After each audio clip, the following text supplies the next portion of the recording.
বন্ধুরা, আজকে ঠান্ডা মৌসুম তো চলে এলাম একটু আলাদা আইটেম নিয়ে। রেসিপিটা রাতেরই হবে, তো কি বানাবো সবাই দেখে তোড়জোড় দেখে বুঝতেই পারছো আমি কি বানাতে চাইছি বা চলেছি। তো দেখো সব কিছু রেডি হয়ে গেছে, এটা লাস্টে এসছে, এটা এখনো কাটা হয়নি, কাটা হবে। আর চিকেনটা এখনো ধোয়া হয়নি, সবে দাদাভাই নিয়ে এসছে। তো এদিকে মশলায় বাটিতে রেডি, এদিকে ক্যাপসিকাম পেঁয়াজ কাটা রেডি, এদিকে এগুলো কাটাকুটি সব রেডি। এবার একটু মাংসটা ধোয়া হবে, তারপর এটা একটু কাটতে বাকি আছে, এটা কাটতে হবে। তো আজকে রাতে হতে চলেছে আমাদের ফ্রায়েড রাইস আর চিলি চিকেন। তো অনেক দিন ধরে বানাবো ভাবছি, সময় হয়ে ওঠে না।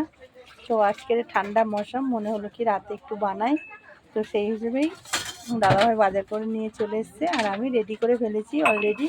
আর একটু বাকি আছে, চলো ভিডিওটা দেখতে থাকো। কেমন লাগছে আর কিভাবে বানাবো একটু কমেন্টে জানিও কেমন লাগছে।